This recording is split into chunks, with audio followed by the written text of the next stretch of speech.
Sony has just announced the Sony A9III, and it's the first mirrorless camera to include a global shutter.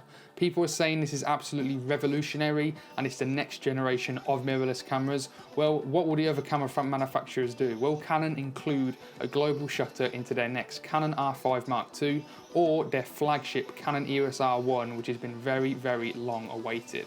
Will they have a global shutter or will they fall behind? So leave your comments down below. Do you think a global shutter is that important to make a massive difference when you actually are out shooting? And if Canon don't put one in, will they be missing out? So make sure you leave in the comments below and let's jump straight into this article to actually see if Canon will be using a global shutter in their next line of mirrorless cameras. So as you can see straight away on this article, it says Canon not going global shutter with the next round of EOS R camera bodies.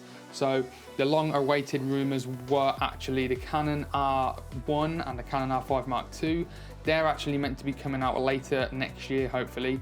And apparently it looks like they won't have global shutters like the Sony A9III does. It says Canon did actually show some full frame global sensors, but this was all for like cinema cameras with 12-bit readouts. And they did have a discontinued camera, the EOS C700, which did have a global shutter, but these are all cinema cameras. These are not hybrid photo video cameras, because the massive thing about a global shutter is obviously it's great for video, but the more benefits seem to come for photo, because you can have a limited sync speed, you can go up to 1/80,000th of a second shutter speed, and you'll get no jello effects when you're shooting like really fast bursts. Like the Sony A9III can shoot 120 frames per second raw and you won't get any of that jello effect. It will literally be perfect. So sports photographers are going to absolutely love this new Sony camera. It actually says we've been told by an extremely reliable source that Canon will not be bringing a global shutter to either the Canon R5 Mark II or the Canon R1. It does actually say though, the same source claims that Canon's next image sensors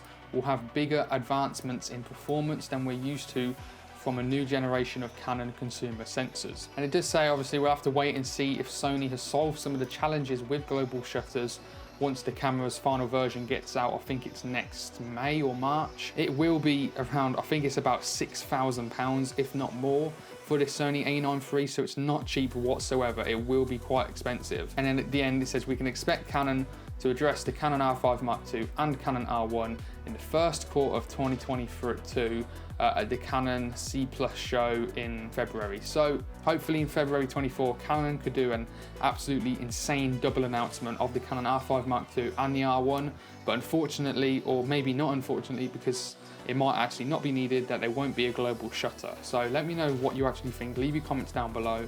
Do you think this is a big miss from Canon, or do you think Sony are just way early, like they were early in the mirrorless game anyway, back in I think 2012 with their first mirrorless camera, and Canon didn't release theirs till 2018.